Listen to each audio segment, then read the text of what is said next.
Une jeune fille généreuse a donné 9 $ de son propre argent à une mère qui n'avait pas les moyens d'acheter le jouet que son enfant voulait. Le lendemain, elle a eu la surprise de se voir à la télévision avec des gens qui applaudissaient sa bonne action. Une mère a emmené son fils, Matt, au magasin de jouets après qu'il a obtenu une note parfaite pour le premier trimestre de l'année scolaire. « Je suis fière de toi parce que tu as de bonnes notes. Choisis le jouet que tu veux, » lui dit-elle dès leur arrivée. Tout excité, Matt se précipita au rayon des garçons, où il choisit une grosse voiture télécommandée qu'il convoitait depuis un moment. Il se dirigea vers le comptoir et la caissière prépara le jouet pour le passage en caisse. Lorsque Sylvia, la mère de Matt, a vu le montant qu'elle devait payer, elle a réalisé qu'il lui manquait 9 $. « Je suis désolé, fiston, mais notre budget est serré. Je n'ai apporté que l'argent dont nous avions besoin. Le reste doit servir à payer les factures et les courses, » lui dit-elle. Matt fronça les sourcils et se mit à larmoyer. « Maman, j'ai travaillé dur pour avoir ce jouet. Tu m'as promis que tu m'achèterais n'importe quoi, » lui a-t-il dit. À ce moment-là, la file d'attente derrière recommençait à s'allonger. Les clients faisaient semblant de ne pas prêter attention à Matt et Sylvia, mais ils étaient en fait attentifs à la conversation qu'il avait. « Je suis désolé, mon fils, mais nous n'avons pas les moyens d'acheter ce jouet pour l'instant. Peux-tu aller en choisir un plus petit ?» Matt s'est mis à pleurer. « Je ne peux pas croire que même toi, tu ne puisses pas tenir tes promesses, maman. Tu étais censée être différente. Pourquoi ne peux-tu pas tenir ta promesse ?» a-t-il sangloté en s'agrippant au jouet qu'il voulait ramener à la maison. Une jeune fille en béquille se promenait dans le magasin avec sa grand-mère lorsqu'elle a vu Matt supplier sa mère de débourser 9 $ de plus pour qu'il puisse ramener le jouet à la maison. La jeune fille, Mindy, s'est sentie très mal pour le petit garçon. « Grand-mère, peut-on l'aider ? Pouvons-nous lui donner les 9 $, dit-elle en souriant à sa grand-mère. « Bien sûr, ma chère. Tu es une gentille petite fille qui partage ses biens, » lui dit sa grand-mère alors qu'elle s'approche de la caissière. « Ma petite fille aimerait payer les 9 $ restants. Veuillez emballer la voiture pour que ce petit garçon puisse la ramener chez lui, » dit-elle en donnant l'argent. En entendant cela, les yeux de Matt se sont écarquillés de joie. Il s'est tourné vers Mindy et lui a fait un signe de la main. « Merci beaucoup. Vraiment, merci beaucoup. J'apprécie ton geste plus que tu ne le croiras jamais, » lui a-t-il dit, tout excité. Mindy sourit en voyant à quel point le garçon était heureux. Sylvia s'est également approchée de Mindy et de sa grand-mère pour les remercier de leur générosité. « Il n'y a pas de quoi, ma chérie. Promets-nous de bien travailler à l'école, » dit la grand-mère de Mindy au garçon avant de lui dire au revoir. « Je n'aurai que des A à l'école, je le promets, » leur dit le garçon avant que Mindy et sa grand-mère ne rentrent dans le magasin de jouets. De retour à la maison, Mindy et sa grand-mère ont ouvert le petit paquet qu'elle avait acheté au magasin de jouets. C'était un animal en peluche tout doux. « Je me sentirai beaucoup plus à l'aise pendant mon opération, » dit-elle en serrant le jouet dans ses bras. « Merci pour ce cadeau, grand-mère. » Sa grand-mère lui sourit.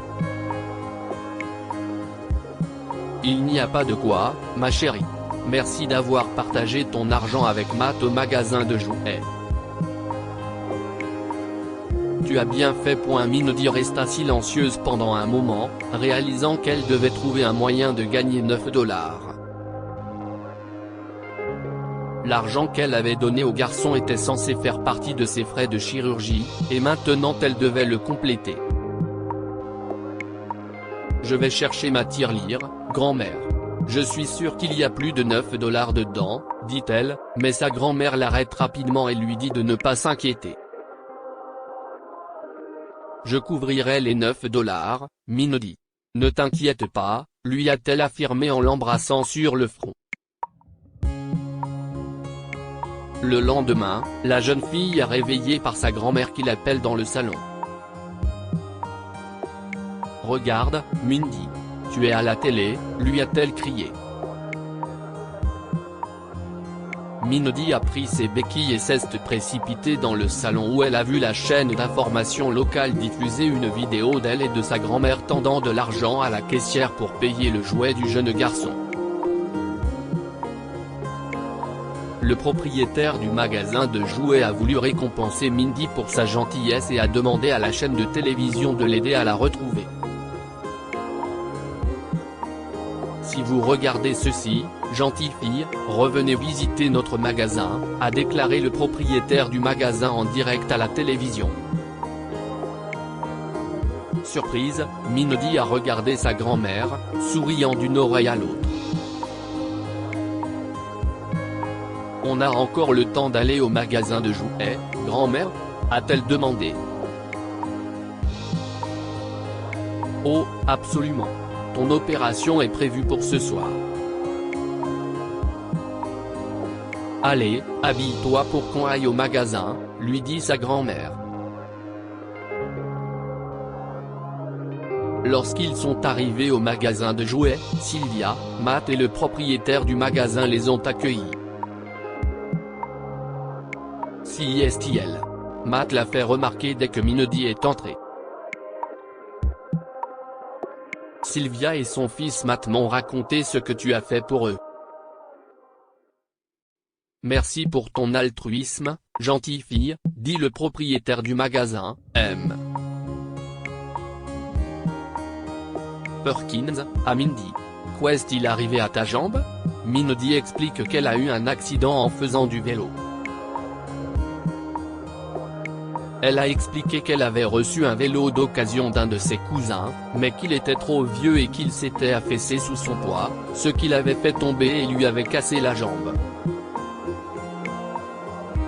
Je vais me faire opérer ce soir pour pouvoir remarcher correctement. J'ai acheté une peluche hier pour qu'elle me tienne compagnie à l'hôpital, a révélé Mindy.